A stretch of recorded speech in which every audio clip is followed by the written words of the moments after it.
Deux enfants viennent de se battre comme des chiffonniers juste avant la messe.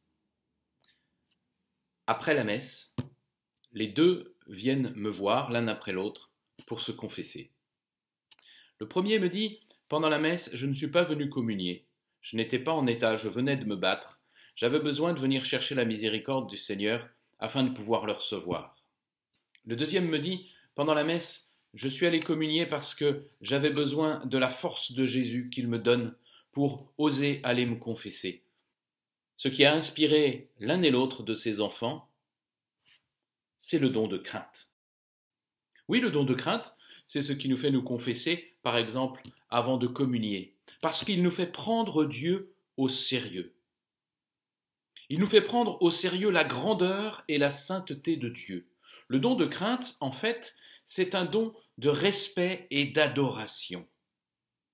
Le don de crainte, ce n'est pas ce qui nous donne la peur de Dieu, c'est ce qui nous donne la peur de tout ce qui nous éloigne de lui.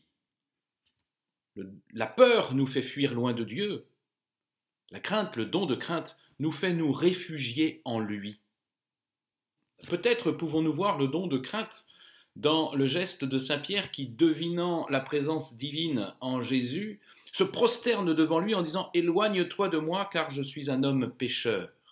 Mais le don de crainte, c'est plus encore celui qui dit, comme dans le psaume, que le Seigneur est celui qui éloigne de moi mon péché. C'est celui qui nous inspire de nous tenir prêts pour quand le Seigneur viendra. C'est celui qui nous fait entendre cette parole du psaume 45, « Arrête et vois que je suis Dieu ». Et celui qui nous fait entendre encore « Si Dieu est pour nous, qui sera contre nous ?» Je vous lis quelques extraits du psaume 45 pour finir. « Dieu est pour nous refuge et force, secours dans la détresse toujours offert. Nous serons sans crainte si la terre est secouée, si les montagnes s'effondrent au creux de la mer, ces flots peuvent mugir et s'enfler, les montagnes trembler dans la tempête, il est avec nous le Seigneur de l'univers. Venez et voyez les actes du Seigneur, comme il couvre de ruines la terre, il détruit la guerre jusqu'au bout du monde. Il casse les arcs, brise les lances, incendie les chars. Arrêtez, sachez que je suis Dieu, je domine les nations, je domine la terre.